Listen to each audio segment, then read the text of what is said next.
Okay, there's a few things that I want to hit today. One is the violence at the protest. Also want to talk about hopium, which is a Charlie Kirk word I heard him coin. I don't know if he came up with it originally, but I heard it from him. And I want to talk about just some of the things that I'm going to be sharing with the election, especially on social media.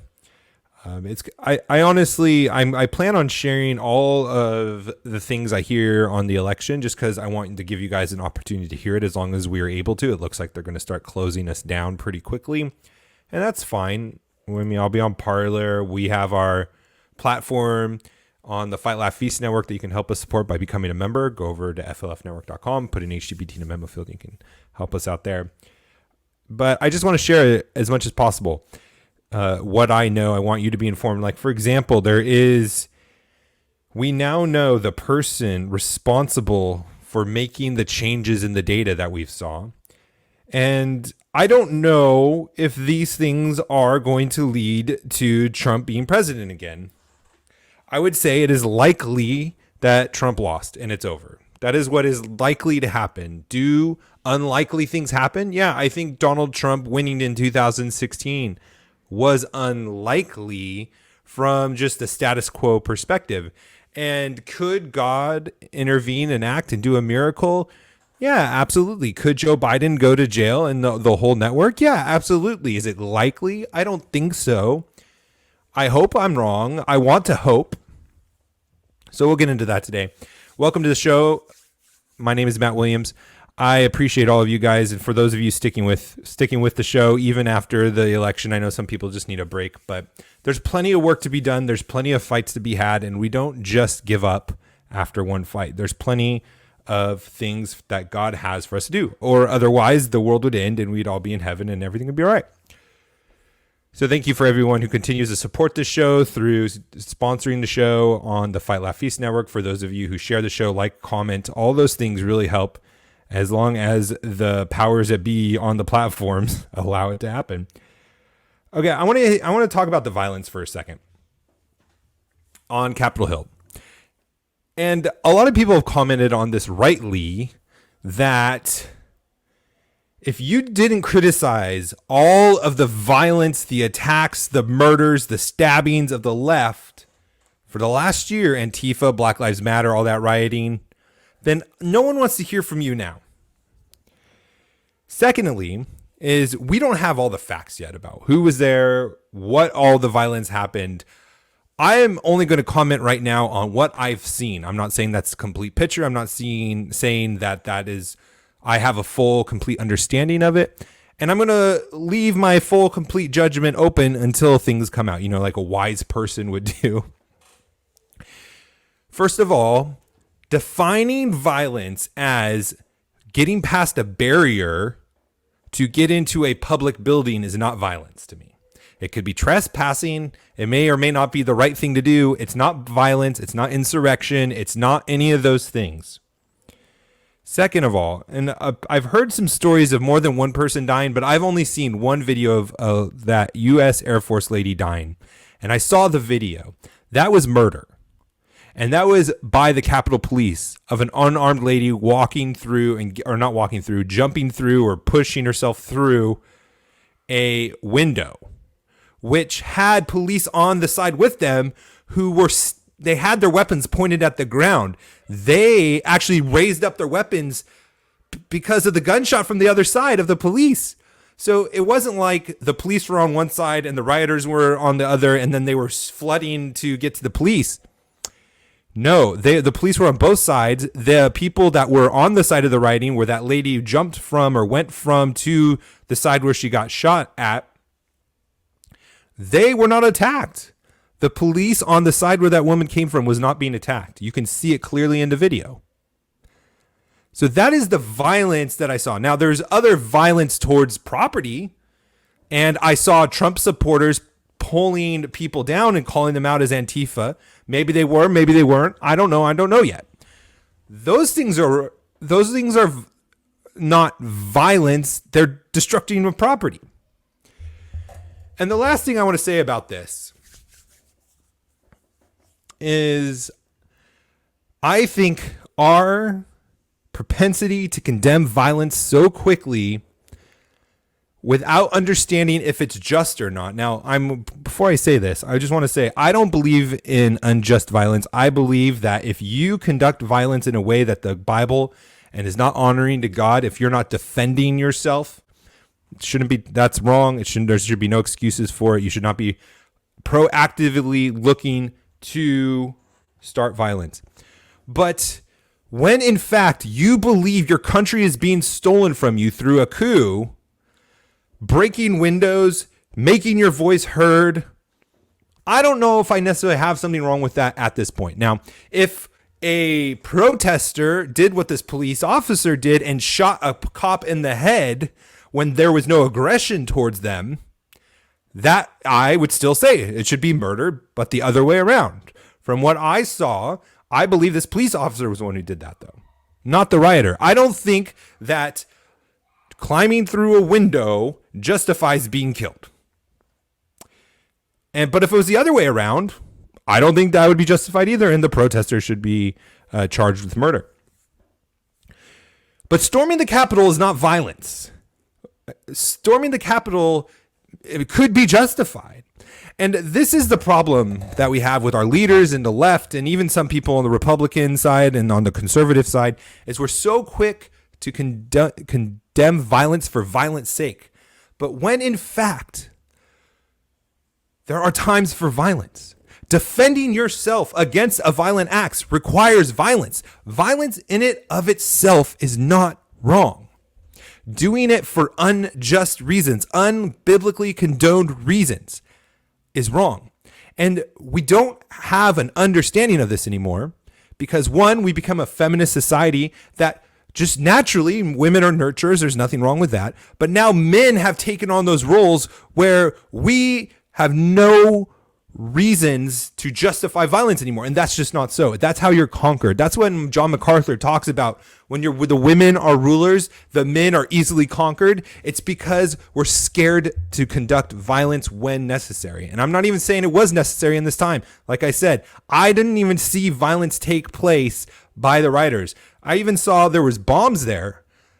I didn't see who put them there. I don't think bombs should have been used. I definitely condemn those, all that stuff. Regarding those bombs, I'm glad none of them went off. I'm glad they found them all. They were in the RNC and at the House, the Senate. But there's just this blanket, violence is never an answer. And it just blows my mind because do you not remember what happened in the founding of our country? We had a war. That is violence. And I hear these terms going around of insurrection and all this stuff. Like, what do you think it was when we wrote the Declaration of Independence? Now, from my understanding, the British came back. We declared our independence, insurrection, and the British came, and they were the ones who shot first, and then we returned fire, which justified the violence. Okay. But definitely we were founded on insurrection, and we were definitely founded on a violent foundation. Both things the British did not approve of. So forgive me if I'm not going to just jump on the bandwagon and just start condemning violence for violence sake. That's how we get cowards. That's how we get effeminate men. I'm not going to do it. I'm not going to participate in it. Now, the next thing I wanted to talk about was the hopium of the... I love that. It's such a clever term. I love it. But Charlie Kirk was specifically talking about it with the presidents in Texas, and he has this master plan. Now, I don't know if he's in Texas or not. I honestly don't think he has a master plan. I think it's over. I would love to be wrong. I'm not trying to tell people to give up hope on that if you believe it, but all of our hope should not be in that, for one. It would be nice for it to happen. I don't want Joe Biden to be president. I don't want Kamala Harris to happen. And even if I don't think it's likely to happen at this point, that they're not going to be president, vice president, Kamala Harris is eventually going to take over for Biden. We'll see how quick that happens. But I don't think it's necessarily wrong to hope for those things to happen. Maybe something happens where they get thrown in jail. I don't think it's likely, but it might. And I'm not going to say here and like it's wrong for you to hope in those things. I think it's good to have optimism and hope on those things. If you believe there was an injustice done, like I do, if you believe that the election was rigged, like I do hope for justice. And it would be nice if Trump could carry it out and we don't have to go along with this for much longer. Because the truth of the matter is it's going to get a lot worse. And we're already starting to see it, right? You're seeing it with social media. Michelle Obama's already calling for Trump to be banned completely from social media. Nancy Pelosi is going to impeach Trump if they don't use the 25th Amendment. All of these things are just happening within a day of the election being certified in the Senate.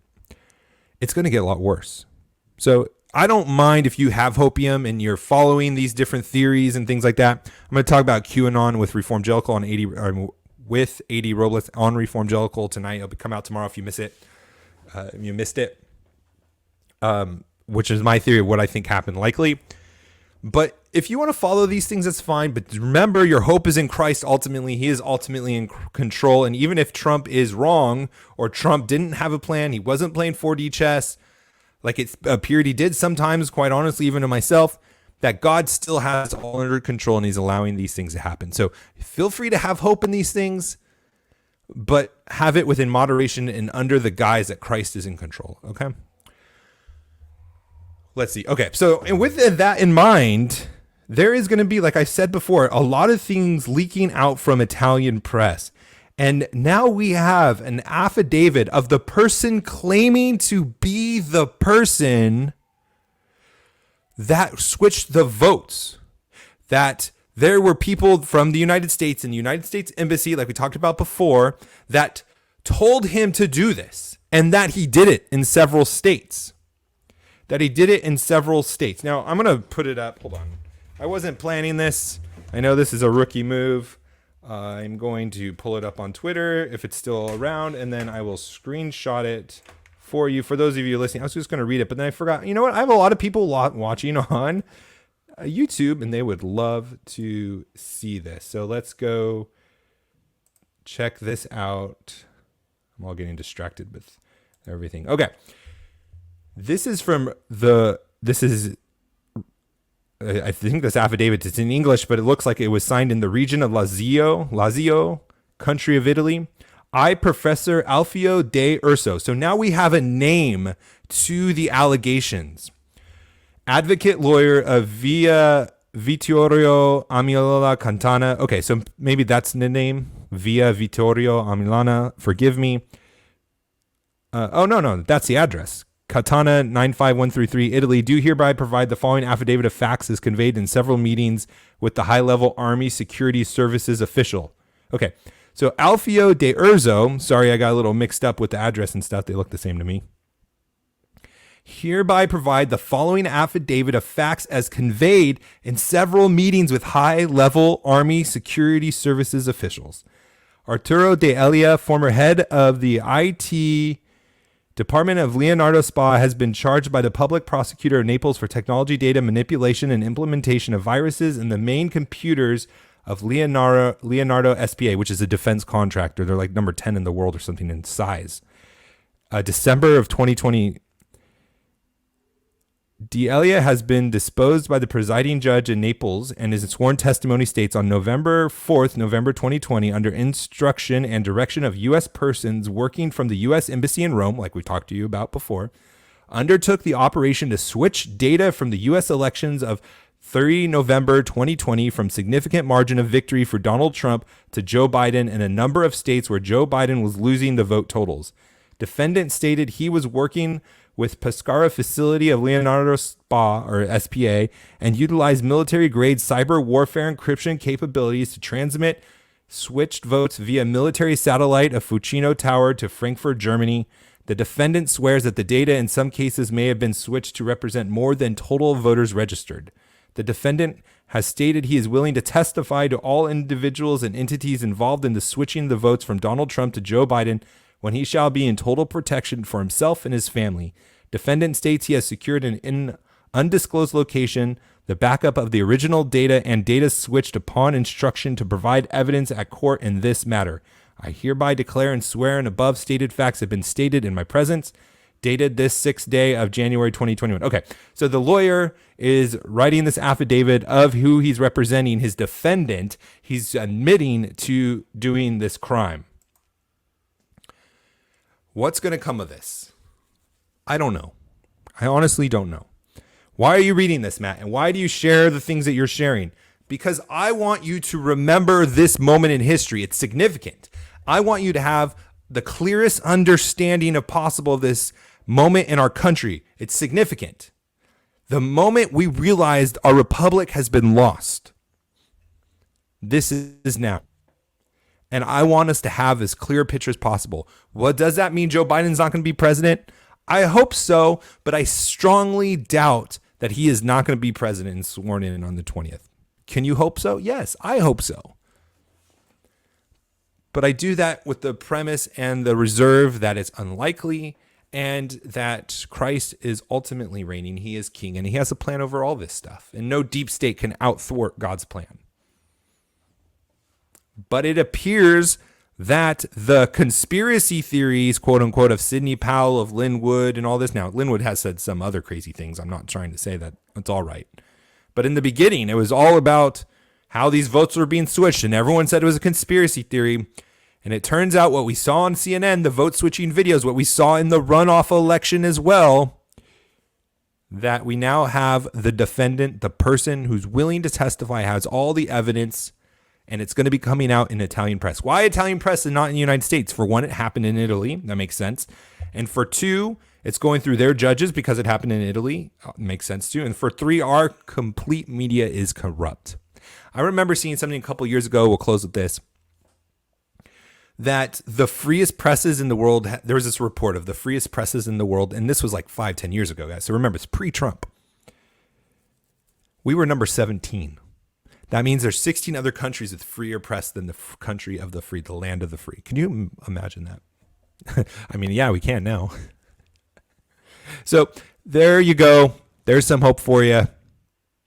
Do not be discouraged ultimately. Do not put your hope in chariots and horses and Trump and the affidavits. Those things can all fail us and will all fail us at one point in time, but Christ will not. Remember to keep your hope in Christ. Have a good weekend. We'll talk to you next week.